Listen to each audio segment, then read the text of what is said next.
Here are 3 reasons why starting a construction business right now is the worst time ever. Number 1, inflation. Number 2, competition. And number 3, timing. But let's dig into each individual one separately, since after running a construction business myself for the past 4 years, trust me when I tell you, I've seen it all. From the ups, from the downs, from the middle, and I've been able to push through and be successful. So if you stick around to the end of this video, I'm gonna give you a couple of nuggets, so that way if you're serious about starting a construction business, it will definitely help you out. All right, inflation. If you haven't been living under a rock or you've seen some of the news, you know that the United States of America right now is probably in its worst economic system in its history, which is really impactful if you're thinking about starting a construction business, because every business works on supply and demand. How many people are looking for your service and how much can you charge for it? And some of the construction business, the niches of it, some of it are needs and some of them are luxury. But let me break it down to you. So a luxury is a business that people don't need, but they want. For example, a painting business. People don't need their houses painted. It's not like they're gonna fall apart. It's basically a luxury. They wanna make it look good. They might have some family over. They might be doing an event. So that's a luxury. It's not a need. Versus, for example, HVAC. If you do AC, then that's a need, because even on the summer, it's gonna be really hot inside your house. You're gonna need that AC. And in the winter, you're gonna need that AC as well to put the heater. So that's a need. Plumbing is a need. Pressure washing is a luxury. So you have to keep in mind whenever you're starting a construction business, what are you gonna focus on and how much of that do people need? Because right now in this economy, as I'm filming this video in October of 2024, going into elections next month, everybody's really tight on their money. And I've seen it in my personal business. Everything has gone down since last year. People are not calling as much. I get a lot of calls from people requiring work, for me supplying work to them, than more people calling us in regards to our labor, to giving them the business. So that's something that you have to keep in mind, because it's really, really hard that you invest all this money, all this energy, all this time into opening up a business, and then you can't be successful because it's not the right time. So make sure you sit down, put your pros, put your cons, and find that out. All right, let's talk about competition. Obviously, any business that you start right now is gonna have a lot of competition, but your goal should be to stand out from everybody else. When I started 4 years ago, there was hundreds of painting companies. And I'm sure if you go into Google or if you go into Facebook and look up painting companies, pressure washing, drywall, stucco, whatever the case might be, whatever you're thinking into going into business, maybe GC, general contractors, whatever. There's going to be hundreds upon hundreds of companies that pop up that already got credibility, they got reviews, they got a listing on Google. So how are you going to stand out from that competition? Is it going to be quality? Is it going to be customer service? Is it going to be pricing? That's something that you have to think thoroughly, so that way whenever you jump into the industry, you're not just another small fish in the pond. You need to be a shark. You need to stand out. Either your marketing got to be on point, you got to be the best salesman. Like I said, you gotta have the best quality, the best prices, but that's something that you have to keep in mind, because if not, then the competition is gonna eat you alive. And that's true story, because when I started back in 2020, it wasn't even as competitive as it is right now in 2024. And it's only been 4 years. And I can only imagine more businesses opening. And hopefully we get a new president, a good president, and the economy booms again. There's gonna be a lot of supply. And there's gonna be a lot of demand. And like I said, you have to stand out. That should be your goal. Stand out from the competition, whatever it takes. How did I stand out, you may be asking? Well, number 1, quality.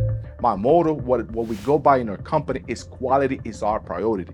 I was never a quantity guy. I don't wanna work for contractors that supply 20, 50, 100 houses, new construction a year. No, I wanna work direct with homeowners, charge more, but give them the quality, because that's where the money's at. You can't have quality, you can't have quantity, both at the same time. They don't work together. Either you're a quantity, you're gonna have cheap prices, but you're gonna do a lot of work, or you're gonna focus on quality. It's gonna take you longer, but you're gonna charge more, therefore make more money. So make sure that you sit down and find out how you're gonna stand out. What are you good at? Is it your company? You're gonna focus on hiring the best subcontractors, the best employees, you're gonna have the best service. What are you gonna do? So that way, whenever you do open your construction business, you jump in with a plan. Because if you don't plan ahead of time, then you're gonna fail. So make sure you do that. All right, lastly, timing. Is it the best time right now? The answer is no. Like I said earlier in the video, we're going into elections next month, a couple of weeks from now. So everybody is scared. They're afraid of what is the country going. Now, if you live in Canada, if you live in the UK, if you live in a different country, then this is a different scenario. But here in the United States, since most of my audience lives here in the United States, right now is probably not the best time. Maybe wait until elections are over, see where the country goes. Like I said, maybe hopefully a new president comes through that changes the economy, because if we go the same route that we're going, where groceries are super expensive, gas is expensive, the wages hasn't gone up, everything is super, super expensive, people can't afford. Do you think they're gonna afford a house painting? Do you think they're gonna afford pressure washing or maybe a patch repair? The answer is no. So right now, the best time is not right now. But if you're serious about it, then I'm gonna give you a couple of ways so that way you can stand out and actually open up a successful painting business, construction, drywall, whatever the case might be. I focus on painting, that's our major portion of our business, but we also do stucco, drywall, pressure washing, carpentry, because we gotta expand. And that's something that could benefit you. Whenever you jump into the industry, maybe you own a painting business, maybe that's something that you focus on. That's kind of your bread and butter, but you also gotta expand. You gotta give the customer something else, because people, let me give you an example. If someone calls a painting company and then they need their drywall repairs, which 9 out of 10 houses, whenever you paint into your walls, they're gonna have some sort of nails or screw holes in their drywall. That's just, it is what it is. People hang stuff, they remove it, they change, they might have missed the stud, whatever. So if your company doesn't include or doesn't supply drywall repairs as a basic service, they're gonna go with whatever company does, because they're not gonna contact 2 different companies to do drywall repairs and then the other one to paint. No, they're gonna want that one company that does it all.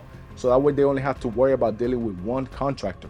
And I see it too many times out there in the industry where people are just doing one service. They're staying niche. Either they're doing cabinet painting and that's all they do. Now, if you got a reputation, you've been in business for 10 plus years and you're known to do good cabinet work, then that's a different story. But if you're just starting out, you can't really niche down. Because I was speaking with a fellow friend of mine, actually a client I was teaching, and he was telling me that they told him to just focus on cabinet finishing, refinishing, just opening up a business of cabinet refinishing. And that's terrible. That's terrible advice. Whenever you start out, you need to do interior work, you need to do exterior, you need to do pressure washing, stucco.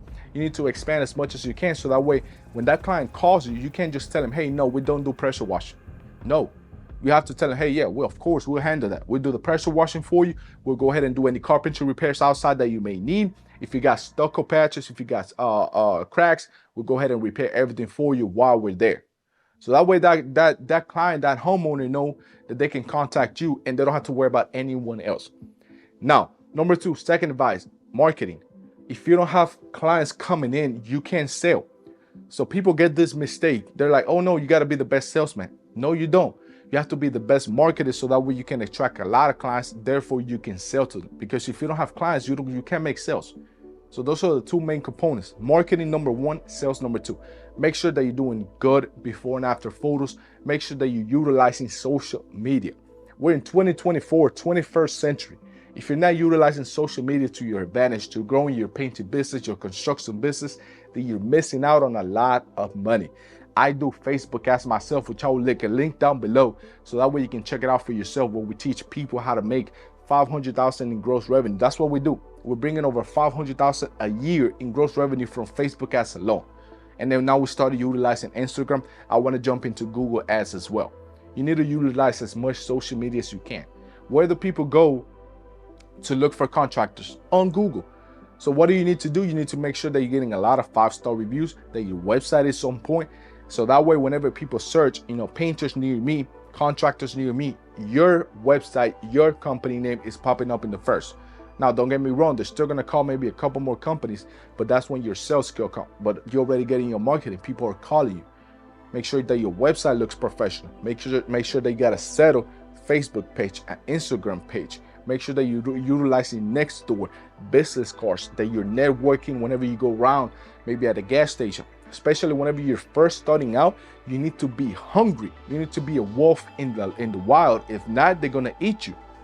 Because like I said, there's a lot of people that don't sleep. There's a lot of people that are working really hard. But if you can stand out from the competition like we do here in Louisiana, because nobody runs ad like I do. Nobody does social media. Everybody relies on word of mouth. And don't get me wrong, word of mouth is one of the best sources of referrals, and recommendations, but you can't rely on anything. You can't rely on just Facebook ads. You can't rely just on Google ads. You can't rely on word of mouth. You need to combine everything and create that snowball effect. And that's essentially what's going to make you successful. And that's how we were able to bring in $1 million a year in our painting business. And like I said earlier, we do other things, stucco, carpentry, and stuff. But our bread and butter is painting. And that's what we focus on the most. But hopefully this video brought you some value. And like I said, do your pros and cons, sit down, put it on a sheet of paper, decide if this is the best time for you. Now, if you're asking, Jorge, would you start a painting business again now in the time that we are? And I'll tell you yes, because the best time to start was yesterday. The second best time is today.